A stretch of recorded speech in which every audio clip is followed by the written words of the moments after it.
Good evening, friends. It's very heartening to see all of you in such large numbers here. I think it's a testimony to Anjali's great popularity, but I also think it is because all of us do realize that the topic of this book, Death is Not the Answer, is something that we need to take really, really seriously.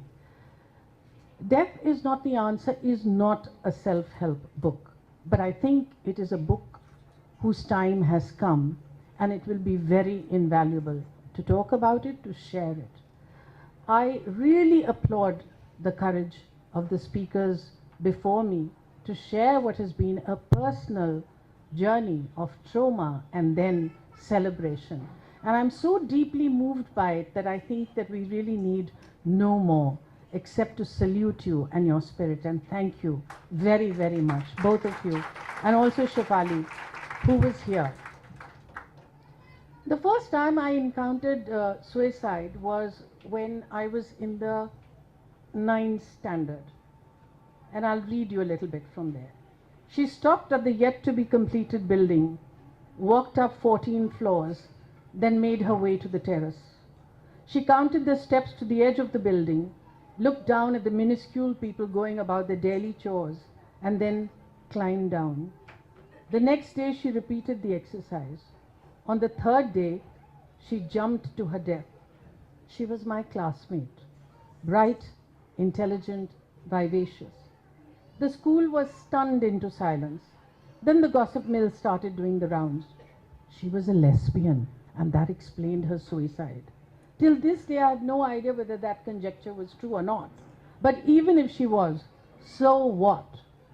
The cruel fact is that at the age of 14, she had no one to guide her or talk her out of the darkness she felt engulfed by.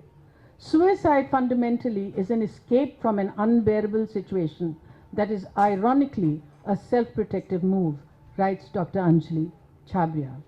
Self-protective? If only. If only. Be it a broken heart, insecurity, failure in an examination, financial constraints, rejection from a friend, standing atop a building and jumping to your death should not be the way out. There is help, seek it. This is the message which not just the youth but all individuals who are vulnerable need to understand.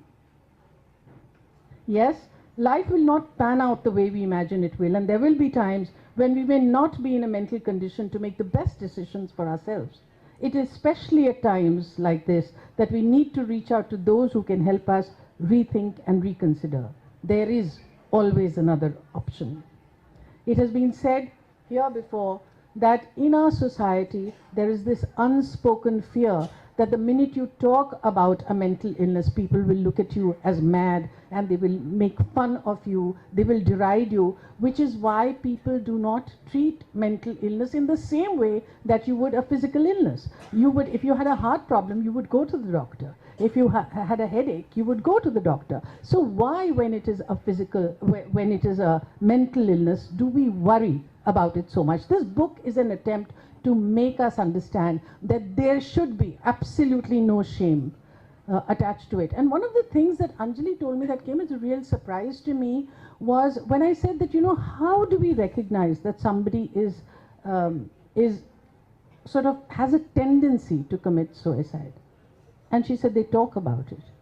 And that came as a huge surprise to me, because you know how we are. If somebody talks about suicide, we say, "Itna drama kar rahi hai, aise thodi koi baat karta hai." She would commit suicide. Now that is the wrongest thing. You have to pick up that signal. If somebody talks about suicide, that person needs help. This is something that we should all realize.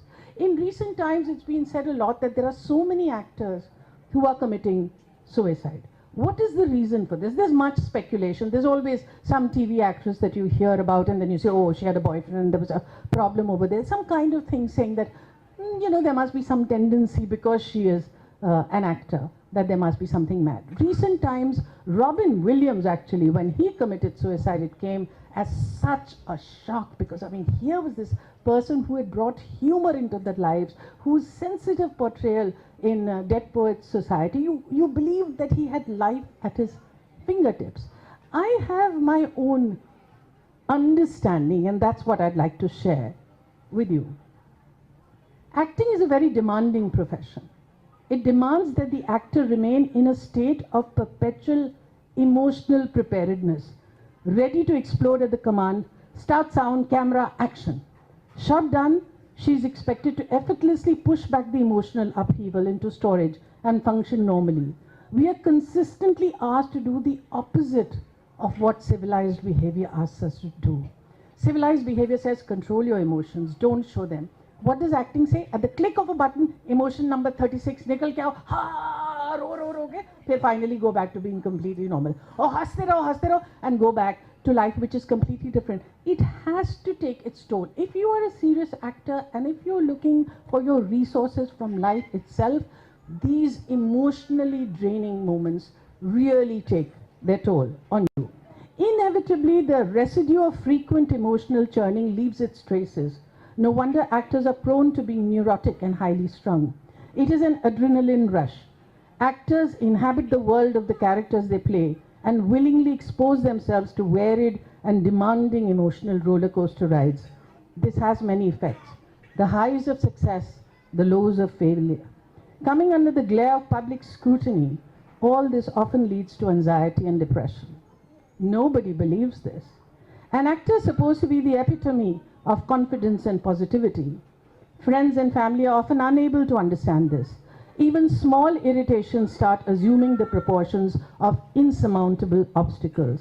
The more you struggle against it, the more tightly the depression holds you in its grip. At such times, you need professional help.